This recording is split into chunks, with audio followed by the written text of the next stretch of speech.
You don't have all the answers. I promise you don't have all this, but there's somebody out there that has a bunch of the answers, and you should start listening.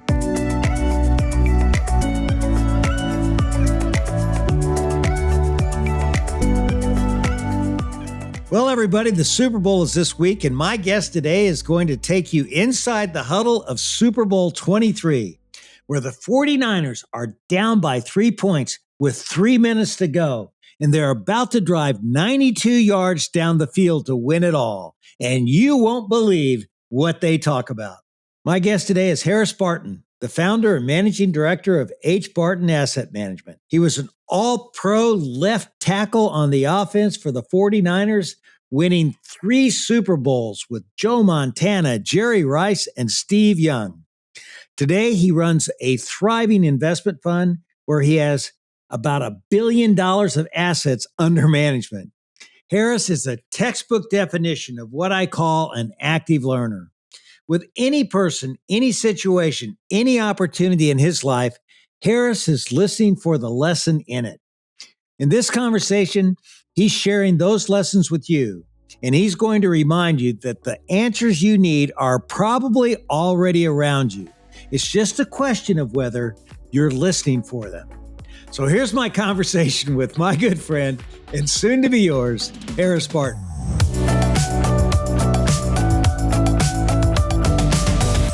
Harris, it's great to have you on the show. Well, it's been a long time. I mean, I've been asking to get on this show forever, and you've never let me on. So now here I am. Hey, you know that's not true. I've been trying to get your butt on this show for a long time. I know. You sure have. It is Super Bowl week, and you won 3 Super Bowls with the 49ers. Which one meant the most to you and why? Well, first off, I didn't win 3 Super Bowls. Joe Montana and Steve Young won 3 Super Bowls. I just happened to be on the team. But to answer your question, obviously the first one is, to me, the most, that was the one that really inspired me the most. And it really, once you win the Super Bowl, it gets a taste in your mouth, and you got to get back to that thing. I mean, i.e. Tom Brady, you spend your whole career trying to get to a Super Bowl, then trying to win it, and then the rest of your career you try and say, hey, I got to do that again, because it's kind of like a bad drug. You got to have it. And so winning the first Super Bowl against Cincinnati in 1988 was a thrill. Both my parents were there. My whole family was there. My high school coaches were there. I mean, it's just an inspiring moment. And we won it last second. John Taylor caught a touchdown pass from Montana. We won it with 23 seconds to go on the clock, and there we were, Super Bowl champion. And, when you think about it, you think about Patrick Mahomes now. He's getting ready for that potentially winning 3 in a row. I mean, what do you think about that, Harris? I mean, how much pressure do the Chiefs have on him? Well, I think the Chiefs don't have as much pressure as we did. Back in the day when we were trying to win 3 in a row, I just remember that last year was just incredibly, it was just crazy because, trying to win it 3 in a row had never been done before. It still hasn't been done. And now the Chiefs got a chance to do it. I think they've had a tough season just because they've won a lot of close games. So there's been a lot of ups and downs for that team. I think they're ready. I think they'll beat, Philadelphia. I just think Mahomes is ready. I think the team is geared toward this.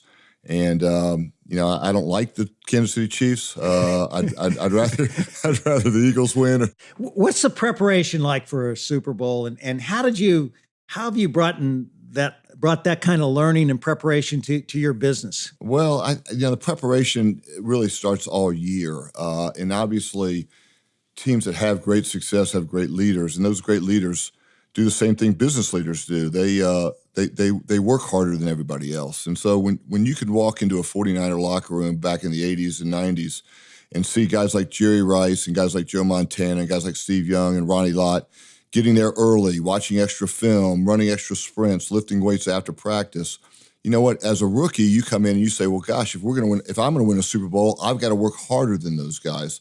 And that really perpetuates the team, how the team operates. And so, leaders lead, right? And that's the same thing in business, right? If I'm working for a car dealership and I'm watching my boss and he's not coming to work on time and he's not selling cars like he should be, then hey, I'm going to loaf also. But if he's out there working hard and making extra phone calls and doing all the things that lead organizations, then I'm going to try and follow. And so that's kind of how I've taken my football, career and moved it into the business career. It's just really trying to find great leaders, trying to follow what they do, and trying to mimic their behavior on the business side. Yeah, that makes so much sense. And one of the things that you said earlier that really hit me was that, once you get one win, you want that next win, and, it's kind of intoxicating. The same's true in business, right? It's so true. It's so true.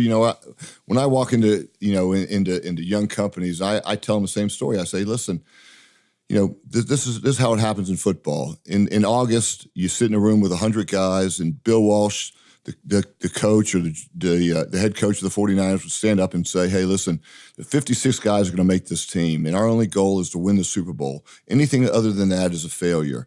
And along the way, guys are going to lose their jobs. Somebody's going to get divorced. Somebody's going to lose a sale. We're going to miss code on a certain project. But hey, our goal is to win the Super Bowl, and that means kind of an IPO, right, on the business side. So there's a lot of parallels to it. And again, once you get into a Super Bowl, you want to have it again. And again, it's the same thing on business. Is once you have great success in business, you want to keep doing it. You want to start a new company. You want to, sell your company. You want to make all the people around you, happy and wealthy. And they're similar, both pro football and business. Harris, how much do you miss this week itself? When it's Super Bowl week, I mean, does it bring back the glory days, or how do you feel about it? No, you know what? I just feel blessed that I played in 3 Super Bowls, and I had great quarterbacks and great people around me and great coaches. And you know what? This week makes me so nervous because I'm just glad I'm not out there, because to lose a Super Bowl would be devastating. And I never had a chance to do that, luckily. And I'm just thankful that I had 3. It is such a nerve-wracking thing now. It was nerve-wracking when I played, but now 30 years later, it's everywhere, right? And if you go out there and you have a bad game, or you drop a ball, or you fumble, I mean, it carries on with you for the rest of your career. And you know what? It's a shame, actually. But that's just the way it is. That's the way the media is. And so I dread that. And I'm glad I'm not having to do that this weekend. I want to take you back to your favorite Super Bowl, Super Bowl XXIII. You're down by 3 to the Bengals with 3.5 minutes left in the game, but the ball's in the hands of the great Joe Montana and your offense. Take me inside the huddle. Well, what had happened? We were heavily favored against the Bengals, and all of a sudden, with 2 minutes to go in the game, they're up by 3 points. Right? They kicked a field goal and went by 3. We had a guy that they took the opening kickoff, and he took it. He caught it 7 yards deep in the end zone, and he comes running out of the end zone, and he gets tackled on the 7-yard line. So now the offense comes running out on the field, and Montana's the quarterback, and it's a long TV timeout, and I'm standing in the huddle, and I am yelling. I am screaming at the huddle. It's my second year in the league. I'm a young player, and I'm like, what in the hell? What's he doing? Why didn't he just take a knee and we get the ball on the 20? We got to go 93 yards for a touchdown here. And I'm yelling and screaming, and I'm distracting everybody. And all of a sudden, Montana comes in the huddle, and he looks at me, and he goes, hey, H. I go, what? And he goes, hey, look down there in the other end zone. I go, okay. And I go, what? And he goes, there's John Candy. And sure enough, everybody in the huddle, Jerry Rice, John Frank, Tom Rathman, all turn around, and there's John Candy down there eating popcorn in the end zone. He's actually standing next to Ahmad Rashad. and then all of a sudden, we all look around, hey, that is John Candy. And then all of a sudden, the referee blows the whistle, and off to work we go. And on reflection of that, Joe realized that, hey, I was a distraction. I was being a distraction in the huddle. We had the biggest drive of our lives coming up, and I was distracting everybody, and he wanted to shut me up, right? So that's what he did. And that's a great leader, I mean, that was an amazing drive that we had, but it all started with his leadership and the way he was carrying himself. So, that was my favorite moment in Super Bowl. Did you always look at the celebrities yourself? I mean, what was it that made him say, "Hey, go check out Kenny"? I like people. I was a people follower, and I knew that the Super Bowl is the biggest back then, and is now the biggest stage in the world, and everybody wants to come out and and see the Super Bowl. And there was one of my favorite actors was John Candy. I never really liked the San Francisco 49ers. I hate to admit this, but I was a Kansas City Chiefs fan, so I never really liked Joe Montana until he came to Kansas City and did great things at Kansas City. What would be the, top one or two leadership lessons you picked up just watching him in action? I think the guy was amazing. One of the leadership actions that he always had, he was a big superstar before I got there. I got there in 1987. He had won a couple of Super Bowls before that, in 81 and 84 with the 49ers. And he was a legend, in the sporting world. But you know what? You come in and you go with Joe, and you know what? He was always the first one at the facility. Always. Okay. Watching film. He'd have the game plan Xerox home to him, or fax home to him when they had fax machines back in the day. He'd study that game plan. He'd show up early on Monday morning, getting ready for the next game. And the thing I also think about Joe was always a guy that, if they were serving a buffet line for lunch or a buffet line for dinner, Joe was always the last guy in line. He wasn't the first guy in line. He was always the last guy. He never, he was always, took the worst seat on the bus, always made sure that everybody else was taken care of. He had dinners for teammates.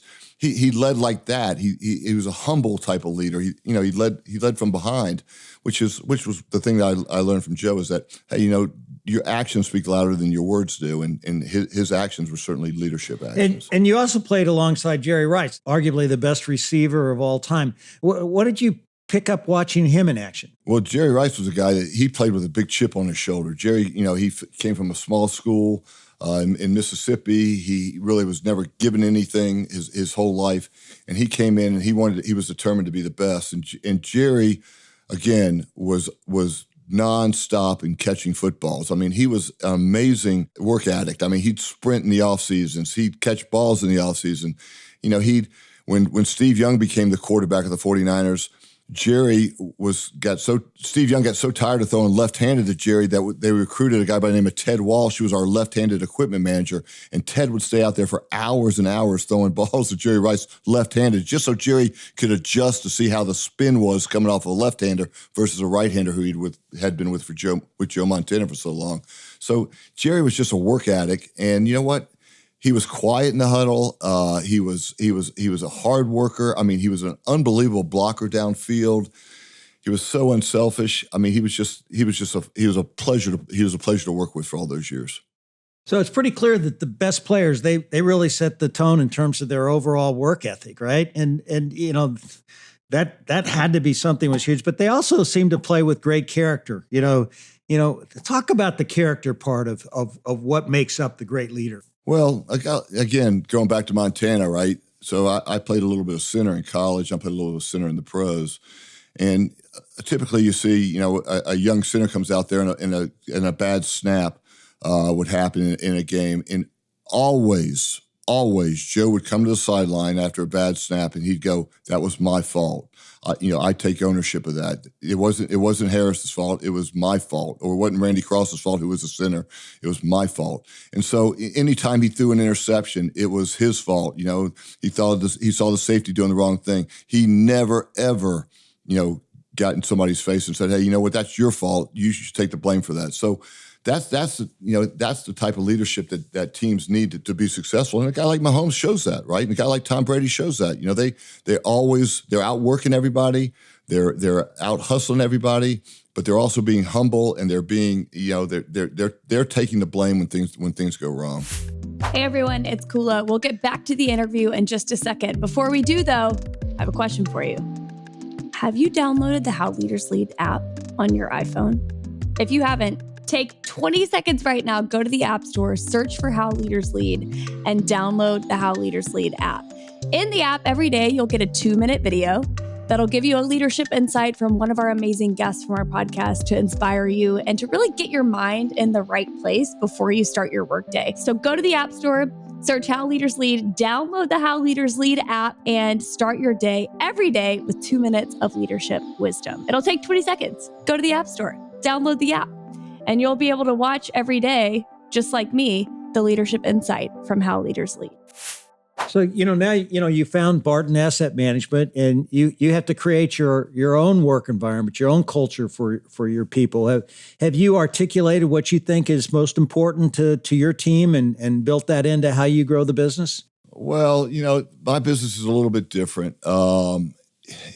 Again, a lot of things you learn in football, you take to the business world, and certainly in football, you fall down a lot, and somebody's going to run over you. You're going to get beat. And the same thing happens in business. And the first 4 or 5 years of my business were going great. They were growing great, and I got out of football in 1999 and started a business along with Joe Montana and Ronnie Lott, and hey, things were going great. But then when we started hiring a bunch of people, I probably wasn't doing the right thing and wasn't hiring the right type of people, and things started going poorly. And then in 2008, when the financial crisis happened, a lot of things happened poorly, and really kind of lost the business, to be honest with you. So when I started again in 2011 with this new Harris Barton Asset Management, I was determined to do it a little bit differently. Number one, I was gonna not hire a lot of people. It was all on my back, so I was going to try and do it by myself, and I was going to try and and do things correctly this time. And so I started the business by going out to a lot of individuals who had been super helpful to me during the course of my football career and the course of my business career, and asked them advice. How should I do it this time?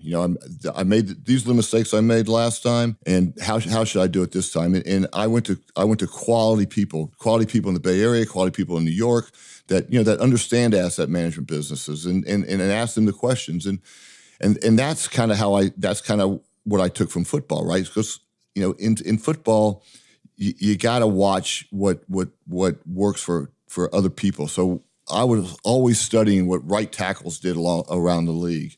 I'd watch the great right tackles at Pittsburgh. I'd watch the great right tackles for the Rams. I'd watch the great right tackles for the Chiefs and see how they played and try to emulate the way that they played. And the same thing I did when I started my second business. Hey, how does George Roberts do it at KKR?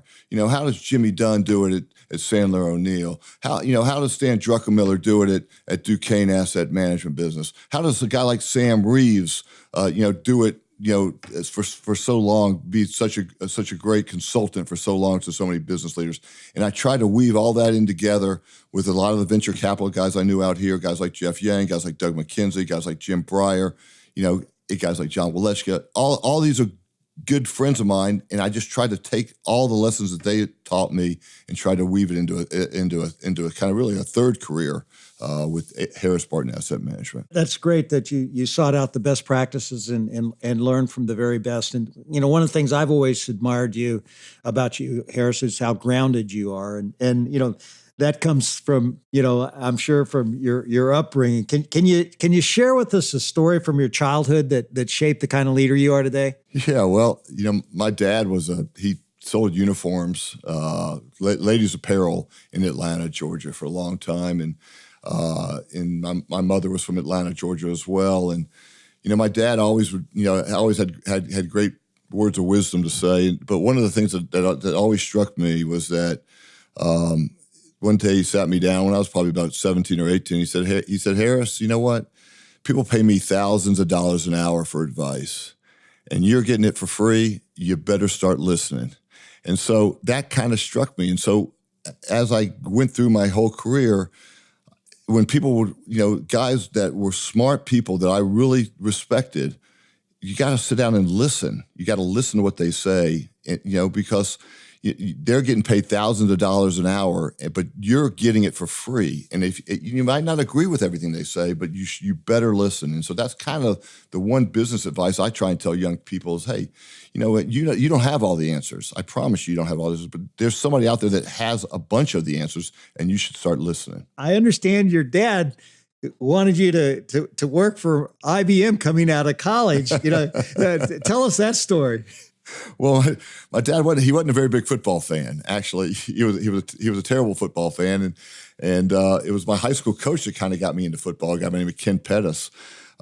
He got me into football, and I got a scholarship to the University of North Carolina, and things were going great. And at the end of my college career, I went to my dad and I said, "Hey, Dad, I think I'm going to play in the NFL." And he said, "Harris, I don't want you to play in the NFL. I want you to go to work for IBM." And I said, Dad, the 49ers just drafted me in the first round of the 1987 draft, and they're going to pay me $500,000 a year to play football. And IBM's only going to pay me $75,000. He goes, well, I think you should go work for the 49ers.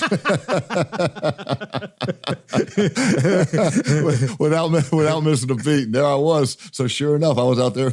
It was just my dad. He was just a great lover of kids. I had a brother and a sister, both live in Atlanta still, and we had just a great upbringing. And you know what? He didn't coach us.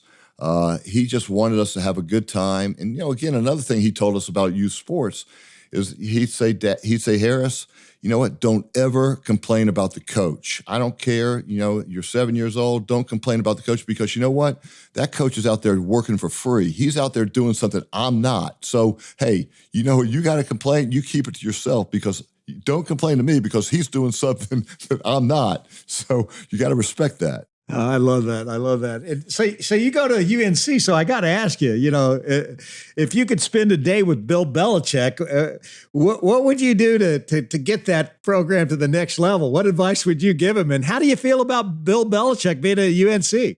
Well, when they first started talking about Bill Belichick, I was like, there's no way he's going to do that. And sure enough, the university pulled it together. And now that I've looked at it, now it's been a couple of months now. I think it's brilliant. Now, I don't know. I know Bill. I played golf with Bill once. I don't know him really well. I certainly played against some of his Giant teams when he was coaching for the Giants.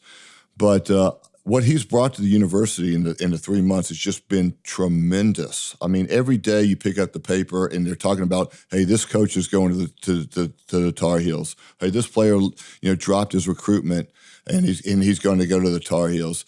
Hey, this is what Bill Belichick is doing, around town. It's just every day they're focusing in, and they haven't even had a practice yet. Now, I think the one thing Bill did great was that he brought Mike Lombardi, right? Now, college football is changing, and if you don't think it is, you got your head in a hole. And Bill and Mike have understand that, hey, this is becoming a professional league, right? And eventually, all these teams are going to have a general manager, and they're going to have a head coach like Bill Belichick. And so they're the front runners of this. And so Bill came in and said, hey, listen, I'm bringing Mike in. Mike's going to do all the recruiting. He's going to do all the portal. He's going to do all the NIL stuff. And I'm just going to coach. I don't need to talk to alumni. Now, I will talk to alumni, but I don't have to do that type of stuff. I just want to coach. And that's the way this is going to work. And players are going to come here, and the attitude that Bill's brought in to say, listen, these kids are going to come here. They're going to get ready for the NFL. And if they're not ready for the NFL, they're going to get a great education. And that's perfect, right? Not everybody's going to come here is going to play in the NFL. But if they are good enough to play in the NFL, they'll be ready. And if they're not good enough to play in the NFL, hey, they're going to have a great education, and they're going to go on with their lives. You mentioned you were drafted out of North Carolina. And in my research, I learned that Ronnie Lott asked to have his locker right next to yours at training camp. This is an incredible defensive player. Talk more about that. Well, yeah, Ronnie, we used to practice up in Rockland, California at a place called Sierra Junior College. And it was a dump of a place to practice. But that was preseason back then in the 80s. And Ronnie had been drafted in the first round, actually one of the early picks in the 1981 draft. And they went on to have a great success. And Ronnie was kind of a legend by the time I got there in 1987. And Ronnie, every year, would always go back to his roots and say, he'd tell the equipment manager, hey, I want to dress next to, the number one pick that's coming in this year. And so that happened to be me in 1987. And so I showed up at Sierra College, and sure enough, I had my locker right next to Ronnie. And Ronnie sat me down the first day and said, hey, listen, I've been there. It's going to be ups and downs. It's going to be tough. And we struck up a friendship, and we went out to dinner. And you know what? We just became fast friends. And sure enough, when my career ended, Ronnie was the first guy to kind of reach out to me and say, hey, let's get a business started together. And so that just goes back from like 15 years of togetherness and bonded. And Ronnie's just an amazing leader. And he was really he was the leader of those teams in the 80s and 90s. Now Joe was a great player and Jerry was there, but when things needed to be led, it was Ronnie Lott that was leading that, and the team rallied around Ronnie like I did, as a first round pick. He was super unselfish, giving me his time, and it was amazingly valuable. So you have this guy who's way up in his career, so established, and he wants to spend time with you. How has that carried what you do going forward with how you view others? Ronnie has taught me more about business, more about leadership than anybody else. But the one thing Ronnie does that a lot of people don't know, Ronnie has raised millions. I'm talking $50 million for charity. Ronnie is unselfish in that. I keep using that word unselfish, but that's what Ronnie is. You got a golf tournament and you're trying to raise $15 to go to some cause in North Carolina. Ronnie's going to fly in to be at that golf tournament. You're going to do a charity event in New York City, and you need Ronnie to come in and say 5 words. Ronnie's going to show up and do it. Now, and so he was so good. He actually helped me get started. Helped me and Ronnie started a charity in 25 years ago that Ronnie started, and it's called Champion Charities. Ronnie's my partner in the business, and every year we go out, we buy out a theater in New York City, and we buy out a theater in San Francisco, and we have a Broadway show at those performances, and we invite 2,000 kids in New York and 2,000 kids in San Francisco to come see a Broadway show. Hamilton, Lion King, Beauty and the Beast, Back to the Future, you name it, we've done it, and our charity has raised about $20 million over the last 20 years, and that's all because of Ronnie Lott. It's all about how I learned that from Ronnie Lott. That's fantastic. And you played 12 years in the NFL. When during your playing career did you start thinking about life after football? 1994, I'll never forget.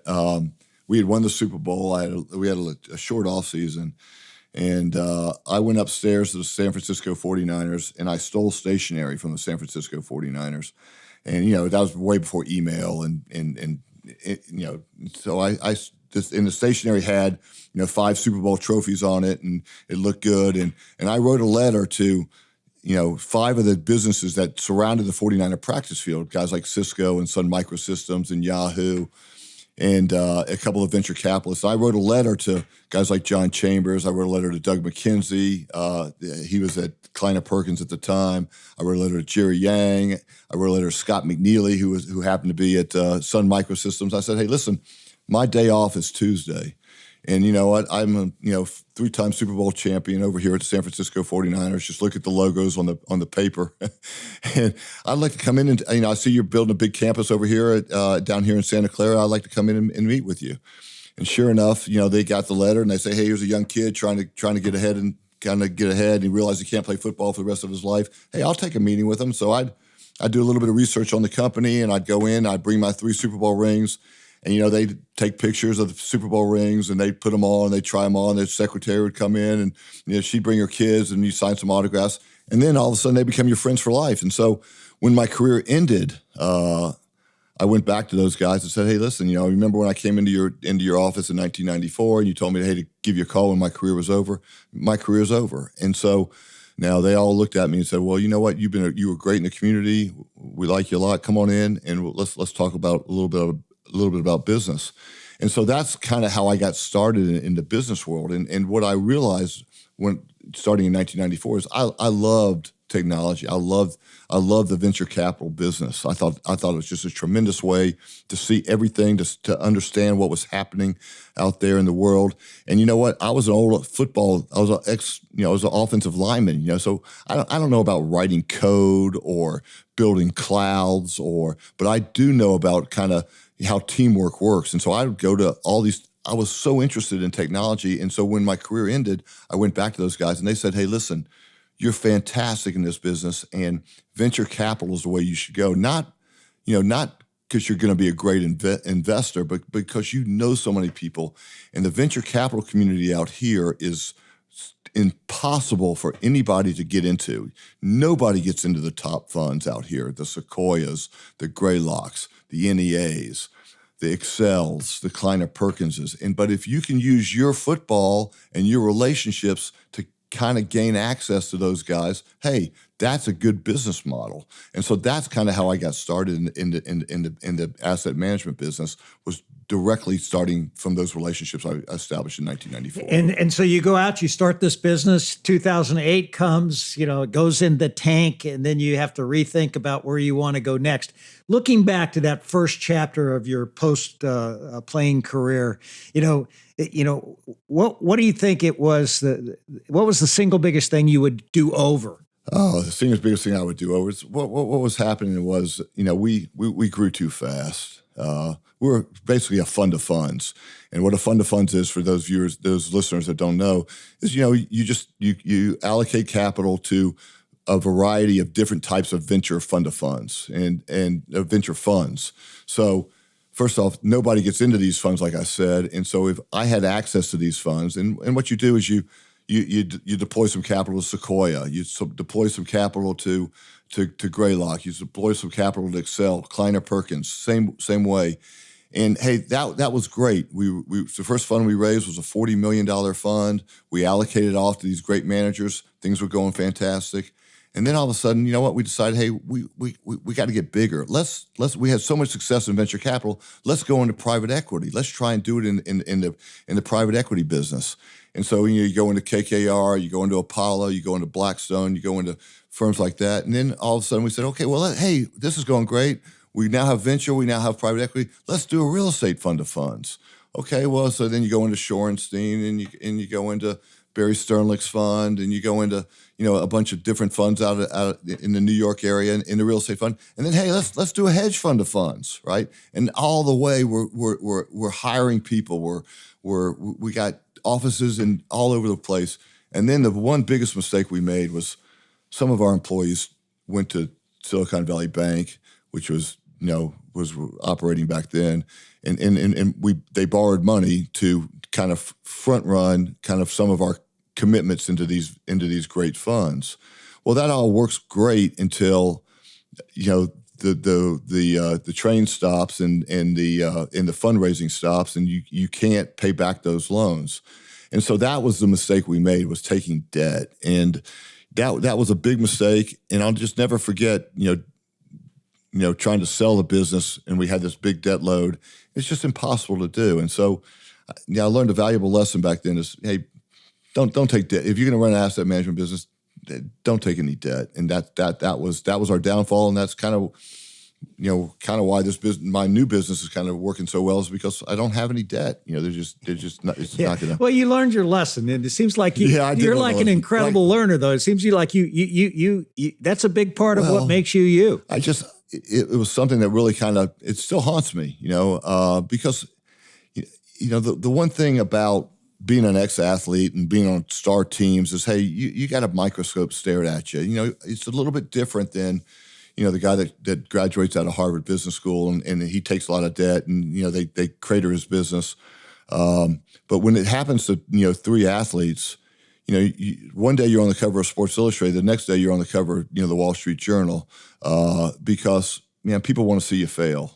There's a lot of guys out there that, put us up on a pedestal, and hey, when things went bad, man, they kicked that pedestal out so quickly, and you feel like you get your teeth kicked in. And one thing, again, you learn from sports is, hey, man, you got to get back up again. You got to get up, and it's all about the next play. And again, a lot of this I learned from Ronnie Lott, man, because when bad shit was happening, Ronnie Lott was right there. Ronnie Lott was the guy that introduced me to George Roberts. Ronnie Lott was the guy that kind of got this thing back on track, right? And so those are lessons that were well learned, and probably lessons that I'll never forget. And lessons that, I try and tell athletes all the time, man, hey, be super careful, man, because if you're out there, like George Roberts always told me, hey, the breaching whale gets harpooned.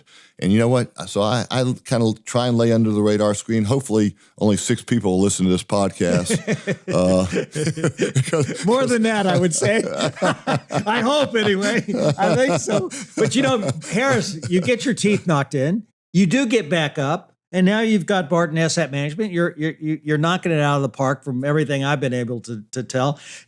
Give us a snapshot of the business that you lead today. So the business I lead today was a business that started in 2011. I did it a little bit differently this time. Instead of borrowing money from the bank to get the business started, I went to 30 guys here in the Valley, or 30 guys around the country, and I said, "Hey, listen, I want you to buy part of my business to get started. You're going to own 1.5% of my business.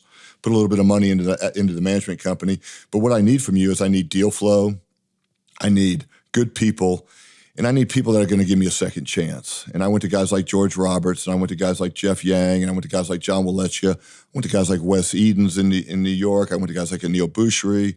A bunch of business leaders that a lot of your listeners will know. And each of them, put a little bit of money into the management company. Each of them owns a little bit of the carry in the business. And off we went. And each of them made a commitment into what I call a co-investment fund that I managed. And that was a $30 million co-investment fund. And so what I would do with their money is I'd call down 10% of their capital, $3 million, and I'd go to a company like Pure Storage. Pure Storage is a company that was started in the early 2000s, not early 2000s, but probably mid 2010, 2011. And I'd go to that company and I'd say, "Listen, I think I can help your sales guys. I think I can help you drive sales. I think I can help you recruit. I think I can help motivate. And in return, just let me put a little bit of this $30 million I raised from all these individuals into your Series B." And you know what? And they would go back and they go, "Gosh, I remember when Harris, came in and challenged our team to do $12 million in sales. And when we did it, he sent 4 of our guys to the Super Bowl. And hey, I remember when Harris came in and he took all our sales guys golfing down at Pebble Beach. And I remember when Harris did that Monday night football party for all our sales guys and all our customers. And hey, you know what? We should give him, $1 million in our Series C when we go out and raise it." And sure enough, you get involved in these companies and you're meeting sales guys and you're meeting the CEOs and all of a sudden Pure Storage goes public on the New York Stock Exchange and you're out there ringing the bell and you're having a great time.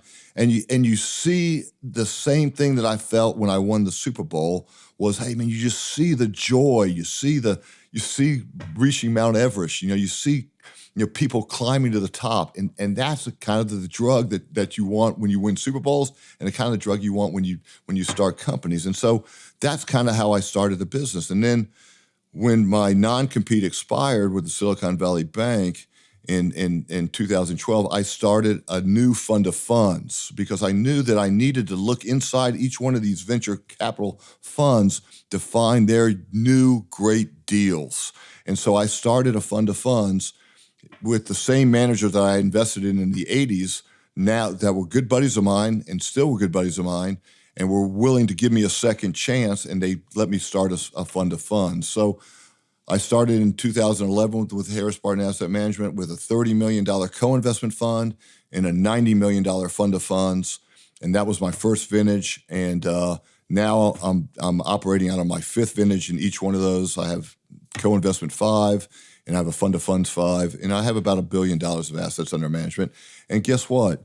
I operate really by myself. I have a secretary that's super helpful, and I outsource my back office to a great group out of San Francisco. And all my compliance and all my stuff is outsourced.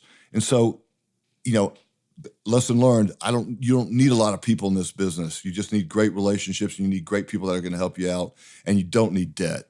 And so that's kind of how I've taken the business from 2008 to 2025 now. Well, congratulations for getting back on your feet and building something that you know how to build and something that you know how to run, and you're continuing to grow. So that's fantastic. We'll be back with the rest of my conversation with Harris Barton in just a moment. As you've heard us talk about, one of the many people Harris has learned from is Jeff Yang, the co-founder of Red Point Ventures and one of America's most respected venture capitalists. In our episode on How Leaders Lead, Jeff talks about the importance of having a healthy paranoia about your competition. I find that the best entrepreneurs, and the converse is the worst entrepreneurs have no respect for the competition. And they feel like, I don't have to worry about it. And you want to have courage of your own convictions, and you want to believe in what you're doing, but you have to have paranoia. Andy Grove had this great quote about only the paranoid survive, right? What you want is healthy paranoia. You want to respect the competition. You should never feel like the competition is stupid or they're lazy or they're just not going to do it. And I've seen great entrepreneurs get lapped because they just have no respect for the competition. And so it's that nice blend between worrying about what other people see and trying to understand what's in their head and having the paranoia that they may have a better idea. But as long as I stick to what I understand and you try to learn from your competition, and that's one of the biggest flaws in big companies. They're not paranoid enough. They dismiss the competition or they dismiss young upstarts. And at the end of the day, that's what gets them in trouble. Go back and listen to my entire conversation with Jeff, episode 103, here on How Leaders Lead. And you get all kinds of accolades, Harris, because you're a phenomenal guy. But you've been phenomenal at whatever you've ever chosen to do. Obviously you're great in football, and I understand that you were inducted in the College Football Hall of Fame a few years ago. How did that honor impact you? You're a humble guy, but that's a pretty big thing to have happen. Well, growing up as a kid, I was a huge Archie Manning fan. I lived in Atlanta, and the Falcons, would play New Orleans, and there was Archie Manning just getting the crap beat out of him. But man, he came back all the time. And I'll never forget Mac Brown, who was a coach at North Carolina at the time, who was a College Football Hall of Famer, approached me and said, "Hey, listen, you know what? I'm now the coach at North Carolina, and you need to be in the College Football Hall of Fame." I go, "Well, I don't really." I don't know how to do that. I've been out of football for 30 years now. I have no clue who to call. So Mac said, "Hey, I'm going to call my good buddy Archie Manning." And so sure enough, Mac called Archie Manning, and I don't know if Archie did it or not, but Archie, somehow somebody pulled some strings, and there I was, getting inducted into the College Football Hall of Fame. But the most impactful moment of that was I was sitting in Hawaii on Christmas Day with my family, and my phone rings, and it's Archie Manning. It's like I look down on my phone, it says Archie Manning. I'm like, oh my God, it's Archie Manning calling. And he calls me up and he says, "Harris, you know what? In about 25 minutes, they're going to deliver a ball to you in Hawaii. It's going to say, you've been inducted into the College Football Hall of Fame. I just want to let you know, congratulations. It's well-deserved." And I'm like, "Archie, oh my God, this is the greatest moment of my life." Not because I got into the College Football Hall of Fame, because you're calling me on Christmas Day, right? I love it. That's a good man, Archie Manning. And now you've got kids that go to UNC, and the three of them play lacrosse, or? Yeah, so I have four children. My oldest daughter, Anna, came here, and she's now in graduate school here. But she played on the Jenny Levy's 2022 national championship team for women's lacrosse. Had a great career here. My son Paul is a senior here at North Carolina. He's a defenseman, long stick, midi, kind of all-American kind of player for lacrosse. He's here now. He's a senior. They're getting ready to start their season in about 2 weeks. My daughter Ellie was a great athlete in high school, but she chose to come to North Carolina, and she's just loving school, she's kind of the happiest of all of our kids. She don't have to worry about what the coach says or going to practice. She joined a great sorority and is having a great time and doing great in school. And then my son Jack, who is a senior in high school, is here. I'm actually in North Carolina right now. He's doing his official visit. He's going to come to North Carolina next year and play for Joe Bresci and Dave Petramala as a defenseman for the University of North Carolina Tar Heels men's lacrosse team. So that's all four. I'm all in. I'm all in North Carolina. I've seen you play golf, so it must be your wife that has the great hand-eye coordination. She's amazing. She was an amazing swimmer growing up. And you know what? I think the reason my kids play lacrosse is I just didn't want them to play football at the time, and they never did. So my wife loved lacrosse. She thought it was a great sport for kids. And it's really a great sport for families, right? Raising families on a lacrosse field. Whether or not they go to college or not. I mean, you just meet some of the greatest families, and those become your kind of friends, through your elementary school years and your high school, your kids' high school years, and those become friends for life. And that's kind of why we love the sport of lacrosse. What's more stressful, being on the field as a player or watching your kids play lacrosse? Watching your kids play lacrosse, it is super stressful. It is super stressful. I mean, again, another lesson, that I learned from Ronnie Lott. I remember sitting at a dinner table once, and somebody asked Ronnie, "Hey, Ronnie, what's the most valuable thing you learned about kids?" And he said, "You know what? The thing I learned about kids is that kids don't want to hear my story. They want me to hear their story." So that's kind of something I took with me in raising these kids. It's like I don't want to tell my stories to my kids. My kids don't want to hear how I blocked against this guy or how many Super Bowls I won or what's going on. They want me to hear their stories. And so you gotta, as a parent, I try and listen. I try and listen to what they're doing. I'm not out there critiquing, hey, you gotta slide better. Hey, you gotta catch the ball. You gotta do this. You gotta do that. I just, hey, are you having fun? Are you working hard? What's your coach telling you to try and do? Tell me your stories. You don't want to hear my stories. I love that. And Harris, it's been so much fun. I want to have some more with my lightning round of questions. So you ready for this? I'm ready. I'm ready. Let's go. The 3 words that best describe you: humble, great father, great husband. If you could be one person for a day beside yourself, who would it be? George Roberts. Your biggest pet peeve? Probably superstitions is my biggest pet peeve. Who would play you in a movie? Oh, gosh, I hate to say it, but Rodney Dangerfield. You have 2 front row tickets to anything you want. Where are you going and who are you taking with you? 2 front row seats to see an opening of Hamilton in New York City, and I would take my wife with me. As a North Carolina alum, what's the first phrase that comes to mind when I say Blue Devils? Oh, hate. There's a shirt they sell out here because it says breathe if you hate Duke, right? So that. Your favorite golf course in Northern California? You got Cypress Point. The most holes you've played in golf in a single day? 36. I've never been able to do that 72 holes of golf. 36 is about as many as I can do. What's the one thing you do just for you, Harris? Probably nothing. Maybe lesson learned. I should do something for me. Your most prized possession? My kids. If I turned on the radio in your car, what would I hear? You'd probably hear a little bit of AC/DC is what you probably hear. What's something about you few people would know? I actually won an Emmy Award a long time ago. So that's a lot of people don't know that. What's one of your daily rituals, something that you never miss? Something I never miss. I try and exercise daily. All right, great. That's the end of the lightning round. Good job. Now, I got to ask you, what'd you win the Emmy for? I won an Emmy. I did a local television show that with a guy by the name of Mark Cabanas. We'd analyze the 49ers, and we won an Emmy. Me, him, and the guy by the name of Ralph Barbieri won an Emmy for the show. And there it is. It's sitting in my living room, like all stressed. The Emmy. It's like, yeah, all right, it's an Emmy. You can look back. You have all these great memories, and I always talk about the importance of creating new memories. How do you think about that? No, I think you gotta just keep growing. Again, trying to learn from people that have done this a long time. A guy like Sam Reeves. I know Sam's been on this show before. I actually listened to it, and it was great. But Sam's taught me so much about, hey, you got to be curious. You know what? He's 90 years old.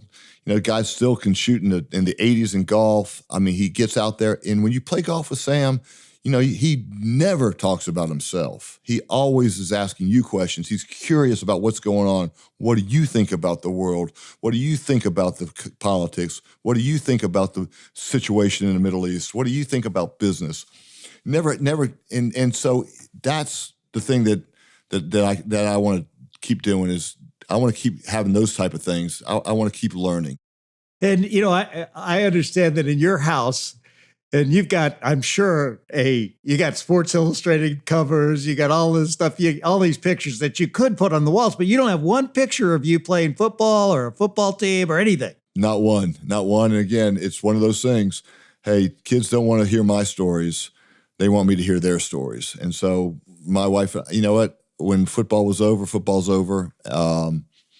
You got to move on. Got to, you got to take from what you learned from football and move forward. And that's kind of what I've tried to do. I try, and I really wanted to get as far away from football as I possibly could. I could have coached. I could have done some broadcasting, maybe, but I didn't want to do any of that. I wanted to get as far away from football as I possibly could. All right, last question here, Harris. What's one piece of advice you'd give to anyone who wants to be a better leader? Listen to smarter people than you, and that goes with anything in sports. It goes in business. It goes in life. Really, is that you think you might have all the answers, but you probably don't. And there's somebody out there that can help you along. And you need, as a leader, as a football player, as a basketball player, as a student, you need to listen. Harris, I want to thank you so much for taking time to be on this show. You are humble, and I think that's one of the reasons why it was so hard for me to get you to talk about yourself for an hour. But you ended up talking about everybody else. You didn't talk much about yourself. But I appreciate you for being the person that you are, being a person that gives back. And it's great to see guys like you who've worked so hard to learn from others, be so successful, make a difference in the world. Well, David, I learned that from you. I've known you for a long time, and you've never been anything but kind. When you're leading young brands, you're amazing. Your advice you gave on business and on life. And hey, I'm humbled that you asked me to be on this show, because I feel like I'm walking with greatness here. So I appreciate the opportunity to spend an hour with you. All right. Well, thank you, buddy. I appreciate it.